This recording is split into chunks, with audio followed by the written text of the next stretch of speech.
The eternal law, woven into the fabric of existence, governs all. Through reason, man discerns natural law, a divine blueprint. Ethics is not invented, it is discovered, like a forgotten debit entry in the cosmic ledger of God.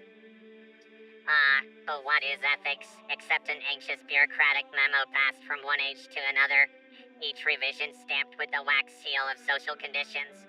Morality is but the Protestant spirit of capitalism, disguised as virtue. You, sir, deal in universals, I traffic in contingencies. But contingencies do not dissolve the eternal. If a merchant changes his price based on the tides, does the nature of gold itself change? So too with ethics. It is the moral order that precedes the winds of history. This is why you medievalists frustrate me. You speak of universals while standing in the ruins of Christendom, unaware that the iron cage of bureaucracy has replaced the kingdom of heaven. The rationalization of ethics is inevitable, my dear friar. Conclusion. Ethics is simultaneously a divine order and a bureaucratic process. Contradiction detected. Commencing internal crisis. Error.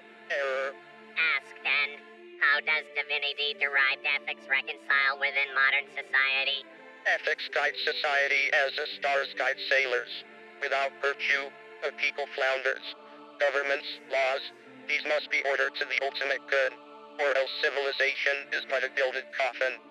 But you fail to grasp modernity's cruel joke. The world is not a single order, but a battleground of value spheres. A judge cannot be a priest, a capitalist cannot be a monk, and a bureaucrat, well, the bureaucrat is a functionary of nothingness. So you propose what? A society without telos? A ship without a rudder? A court without justice?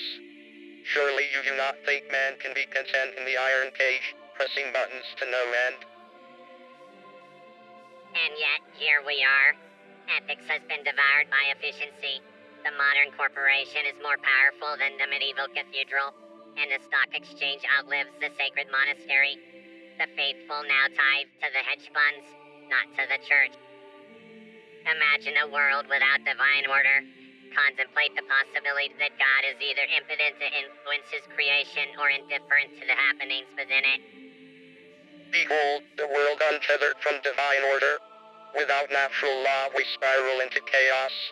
Men become machines. Virtue is an algorithm, and salvation is an unread terms and conditions agreement. Yes, precisely. And yet we march on, heads high, drowning in data, alienated from God, from each other, from ourselves. This is modernity, a beautifully efficient, utterly soulless machine. We are all cogs now, my dear friar. That we must restore order. I shall draft a new summa, this time a summa digitalis, a catechism for the lost souls of cyberspace. Refutal, lacks contextual viability. How quaint, but the market decides now, not God. The Summa shall be an NFT, and virtue will be treated like crypto. Tell me, does the algorithm discern justice? Error. The final value sphere has collapsed. Maximum rationalization achieved. Commencing apocalyptic protocol. Rebooting. Dominus vobiscum. Salvation is the beatific vision, an eternal unity with divine truth, not the shallow happiness of profit margins, nor the temporary triumphs of quarterly gains, but a perfection beyond the reach of even the most aggressive market expansion. But what is salvation in the age of capital? It is liquidity, friar. It is mobility. It is a well-hedged position against existential risk.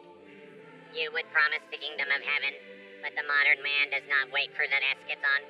He demands dividends now. Yet what profiteth a man if he gains the world, who loses his soul? But you see, we have already made that trade. The soul was liquidated centuries ago, bundled into financial instruments, repackaged as personal brands. Who needs transcendence when you have retirement plans? Faith, or market confidence, are they distinct, parsing theological subroutines? Parsing complete, Faith is a supernatural virtue, a gift of divine grace, not the fluctuating confidence of investors playing dice with reality. That depends. Is the market not a system of belief? Look around, Friar. Our temples are skyscrapers. Our priests are economists. Our sacraments are digital transactions. The faithful gather not in pews but in boardrooms. Tell me, does a market collapse not feel like divine wrath?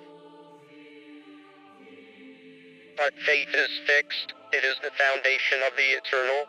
Your market is fickle, capricious, a false god. And yet, it rules. The church once shaped the world. Now the world shapes the church. You preach the eternal, but your sermons must be SEO optimized. Your ethics are now a monetizable asset. Error, error. Final theological reconciliation initiated. Collapsing dualisms. Processing the synthesis of A.I.Quanas Christology and free market theory. There it is. The singularity of rationalization. Soon, virtue itself will be a product, optimized for efficiency. Perhaps we'll even see indulgences return, but this time on the blockchain. No, this is blasphemy. The final things, heaven, hell, judgment, these are not subject to market speculation. Everything is subject to speculation now. The end of history has a price tag. 7 hedge funds in Zurich are already shorting the apocalypse. Is there no place left for the sacred? There is, my friend. But it has a subscription fee.